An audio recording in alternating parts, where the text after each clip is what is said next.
This is not for those who believe in coincidences. Now I ask you, have you ever felt that there is someone standing at the door of your room? Even when everything is locked, even when there is no sound other than the ticking of a clock. It's as if the air becomes heavier, like something is about to move but doesn't. That feeling that sends shivers down the back of your neck, even if your eyes haven't seen anything yet. Daniel felt this every night, and today he decided to record everything. In the oppressive silence of a dimly lit room, the muffled sound of breathing fills the air, accompanied by a faint interference, as if the atmosphere itself is trying to warn something. The homemade camera is on, transmitting a grainy image that barely reveals the outline of the peeling wall behind him.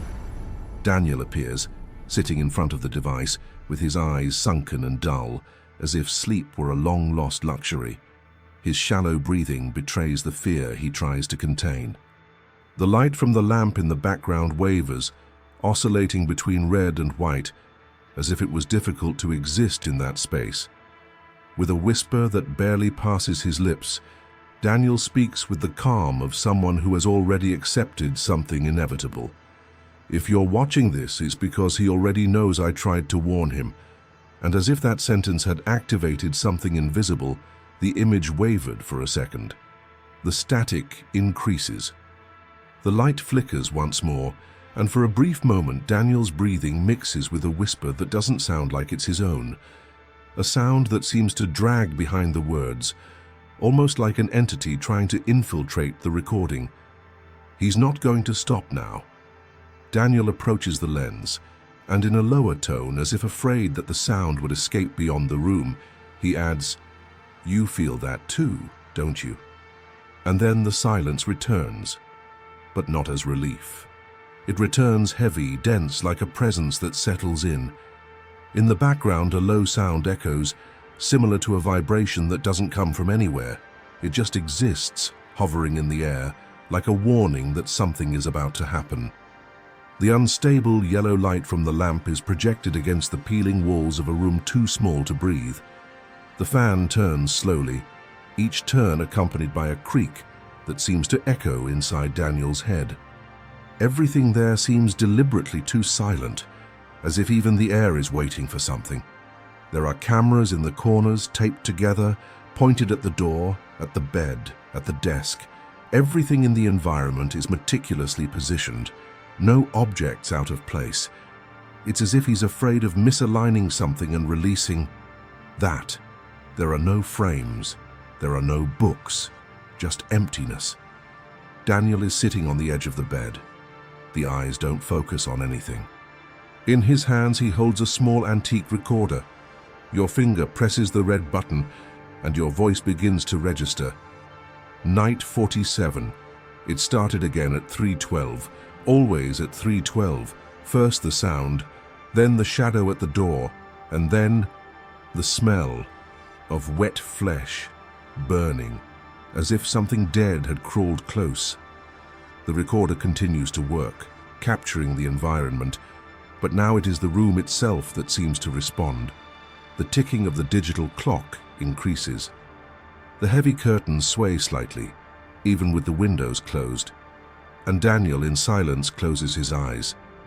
His body trembles slightly, as if absorbing a cold that did not come from the wind, but from within the walls. In the camera in the corner, for a second, just one frame, a dark stain forms on the floor next to the door. It has no contour, it just pulses and disappears. He doesn't notice, but the entire environment seems to react. The light fails, the lamp clicks, and deep inside, almost imperceptible, the sound of nails scratching wood runs through the doorknob. Daniel stands up slowly, as if his body is too heavy to react quickly. Take a small, rusty flashlight. The light is weak, flickering, and doesn't reach the end of the corridor. He points her towards the door, but there is nothing, just the silence of something waiting. Who observes? He turns to the camera.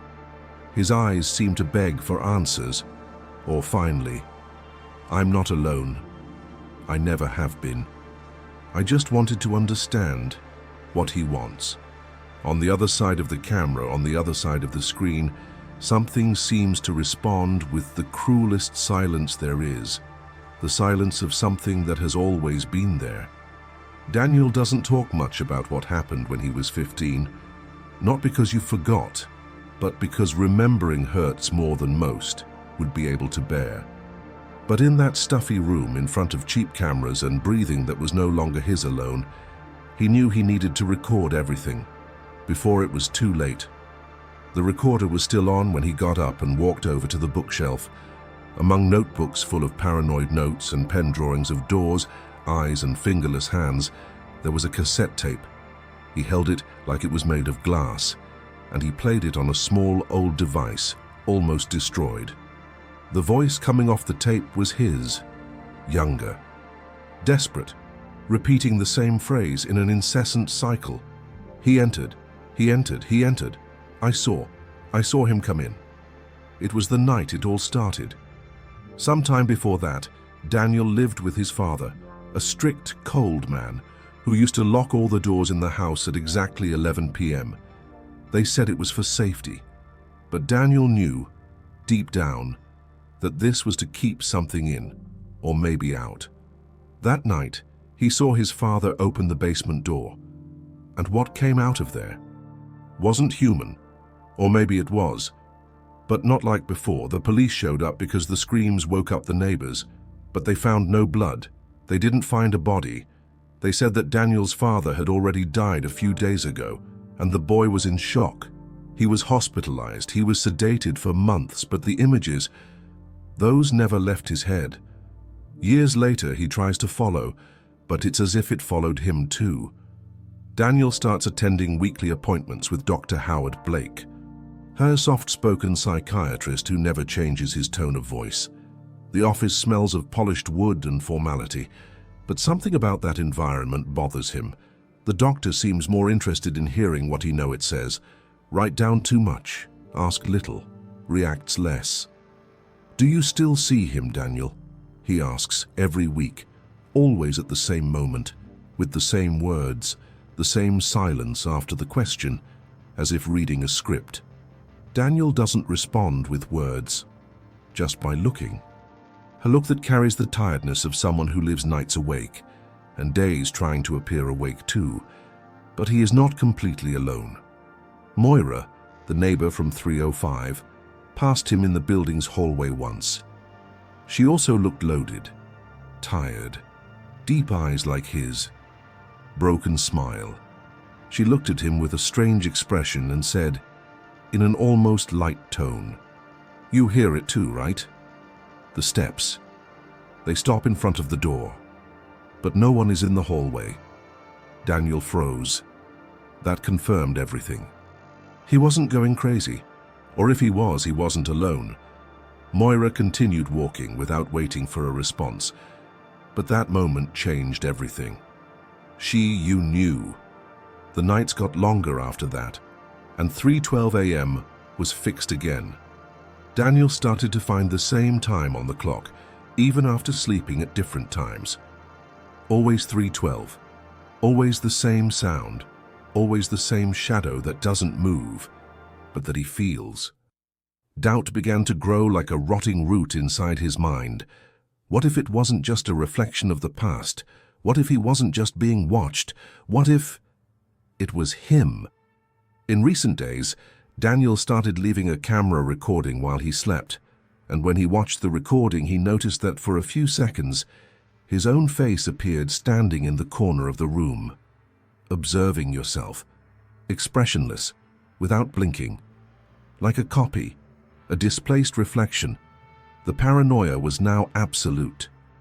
He no longer knew what was delusion, what was trauma, and what was real.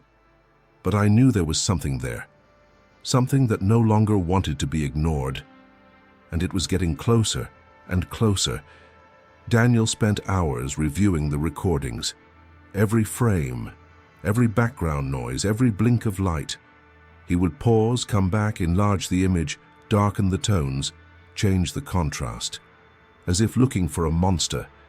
But it wasn't a monster he wanted to find. It was the truth. It was in a silent dawn, while the world outside seemed suspended, that he froze a specific painting. On the camera positioned above the bookshelf, at exactly 3:12 a.m., the image was shaking slightly. For an instant, a silhouette took shape next to the bed. It wasn't a blur, it wasn't a reflex, it was a figure standing still, motionless, watching him sleep. A body, a face, a pair of open eyes, just like his. He enlarged the image. The sharpness was low, but there was no doubt about it. It was him. Daniel stood watching Daniel sleep. His heart raced, sweat ran down his back, cold, sticky. He turned off the camera. He leaned his back against the wall. He tried to breathe. He tried to convince himself that this was a recording error, an echo of image, a glitch. But the file was clean, no defects, no overlap, just him, watching himself. And that night, he didn't sleep. In the morning, if it was indeed morning, Daniel received a notification on his cell phone. A video. Sender, Moira. He hesitated for a moment before opening it. The hand shook. Something inside him already knew that that message wasn't a good sign. The video showed the door to his apartment, recorded from the outside. The camera appeared to be positioned in the hallway. First, silence, then the handle moves, rotates slowly, alone. The door remains closed. It doesn't open, but something is there, trying, waiting. And then, in the reflection of the mirror placed at the end of the hallway, a mirror that Daniel never realized was there, it is possible to clearly see a figure standing behind him. But Daniel, in the video, was alone. The reflection showed someone who wasn't there. And it wasn't Moira, it wasn't him, it was something else. The video ends with a dry sound, a snap, as if something had been disconnected or broken. And then, static. He tried calling Moira right away. I called, but no one answered. He tried to knock on her door, nobody responded. He tried to force the handle, locked. But on the floor, one detail, a strand of dark hair caught in the door hinge, and the faint mark of a scratch, as if someone had been dragged inside. He ran back to his room, he locked the door, reinforced with chairs, and then he sat down in front of the camera. The eyes seemed deeper than before, the face paler, the hands were visibly shaking. I no longer know who I am in this story. I don't know if I am the victim or if I am the one behind the door. And in the background, as if responding to this outburst with morbid irony, the light in the room blinked 3 times. Then, everything went dark. The days passed, or at least that was what Daniel tried to believe. But the watch didn't help.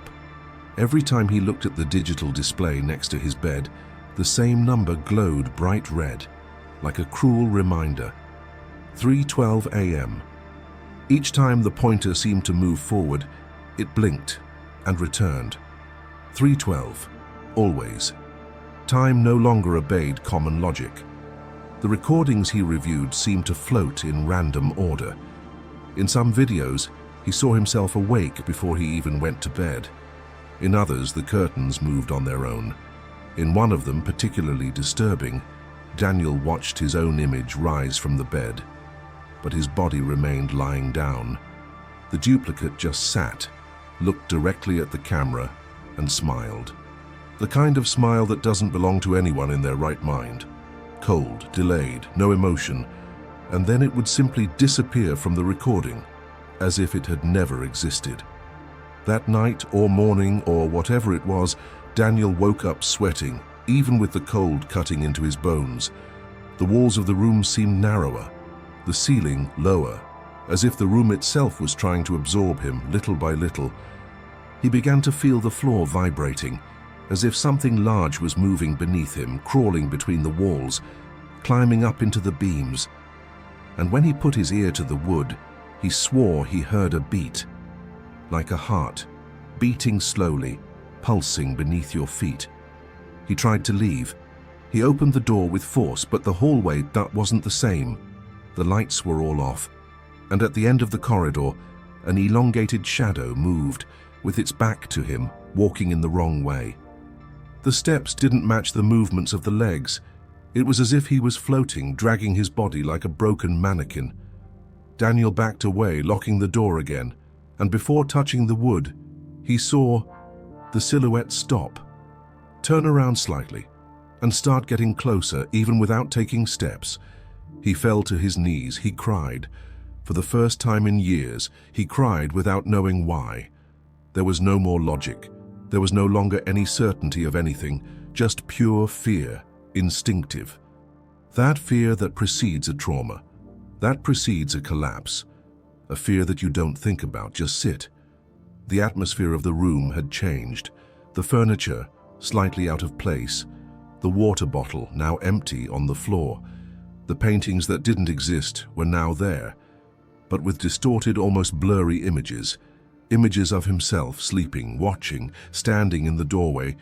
He didn't remember putting them there, not even taking them off. But they were. The main camera resumed recording on its own. He didn't call. She just started. During the recording, the static intensified by the minute. Loud, distorted noises, like overlapping voices, creating words that are impossible to understand. But between them, a sequence began to repeat itself. Daniel paused, repeated, amplified the audio. In the depth of the distortion, there was something very clear. One sentence. He needs to understand. He who? Understand what? Daniel started hearing this phrase everywhere, in the whisper of the wind under the window, in the scratch of the chair against the floor, in the ticking of the clock, which sounded like robotic syllables, in Dr. Blake's voice, in Moira's messages, even in the sound of water running from the tap. It all said the same thing. He needs to understand. And then, the worst came. In a video from days past, Daniel noticed his own shadow was moving before him, as if it had a life of its own. In another, as he slept, the reversed camera image showed someone touching his head, but there was no one. The hand was thin, pale, with long fingers and joints too elongated to be human. She disappeared before he woke up. The next morning, the digital clock had been replaced. A new device with a mirrored glass screen and no buttons had appeared in its place, but Daniel didn't remember buying it. I didn't even remember leaving. And the strangest thing, the reflection in the glass didn't show him. It showed the room, the door. But where he should have been, there was only emptiness. The entire room seemed to have turned into a replica of itself, but without him, as if his presence was slowly being erased from reality. And then the voice returned, now clearer. You are not where you think you are. Daniel no longer knew if it was a dream, or if his dreams had come true. Time was broken. The room was broken. And most likely he will too. But what he still didn't know was that his own mind had already been invaded. And what was inside now was something else. Something I learned. I watched. And it molded itself to him. Daniel woke up feeling like he was being touched. Not as a scare, nor as a hallucination. It was different, it was intimate, it was real. Like cold fingers pressing against your chest, sliding down the sides of your face, analyzing every detail of your flesh. He opened his eyes at once, but instead of the bedroom ceiling, he saw himself. Stopped, standing, hunched over, looking straight at him. The other Daniel didn't move. It didn't even blink. I just watched him, as if he were studying, absorbing. That copy seemed more alive than himself, and before he could react, everything went dark. When he came to, he was sitting on the floor, leaning against the wall. The recorder was at his feet, and when he pressed play, the voice that came out was not his. It was more serious, more drawn out, as if it were an imperfect imitation. You are the original, but that never mattered. I was made to bear what you cannot bear. Daniel froze. That voice seemed to know more than he did. In the notebook on the bed, a new entry had appeared, in handwriting that was not his. Pain is a code. Suffering is language.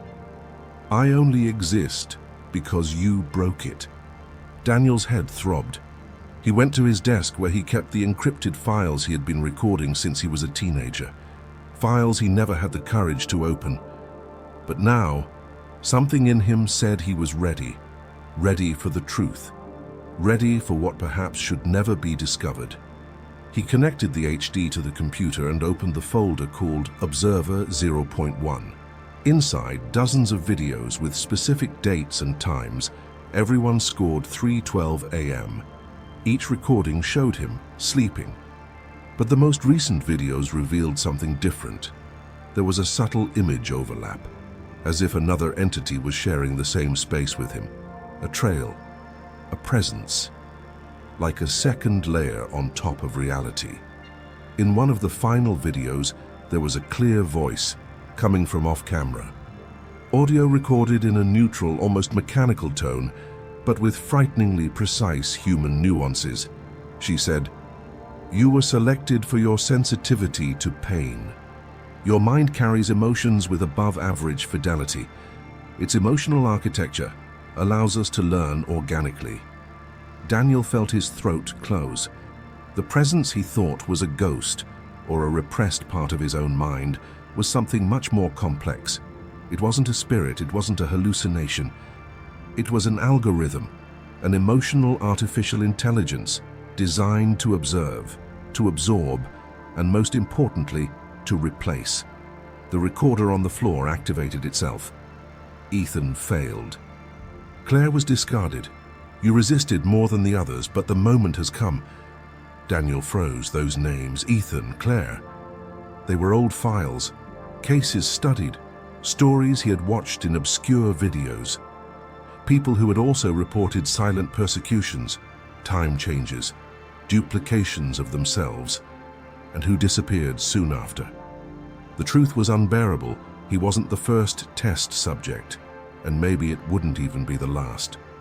The bathroom mirror clicked. The frame shook. He got up in a panic, ran into the hallway, and there was Ava. No Moira. Ava. She was there. "Stop," smiling. "You noticed, didn't you?" she asked, with that serene look that bordered on emptiness. "That all of this was done to extract the most authentic part of your mind, the one you didn't even know existed. Pure pain, genuine fear, delivery without return." Daniel was shaking. His eyes searched for some explanation, some corner where he could hide from that truth. But she got closer. "You think you're special, Daniel, but you are a mold, a seed for something much bigger. You are not here by chance. You're here because it works." He couldn't think anymore. "I just listened, like a child being told a forbidden secret. We are building a perfect emotional version, a reflection of humanity that feels neither guilt nor doubt, who can imitate fear without ever being dominated by it." She turned to leave, but first he stopped at the door. "Your pain fed us. Your truth has improved us." And then she disappeared as if she had never been there. Daniel fell to his knees, alone. For real, for the first time, because now I understood. He wasn't just being watched, it was being transformed.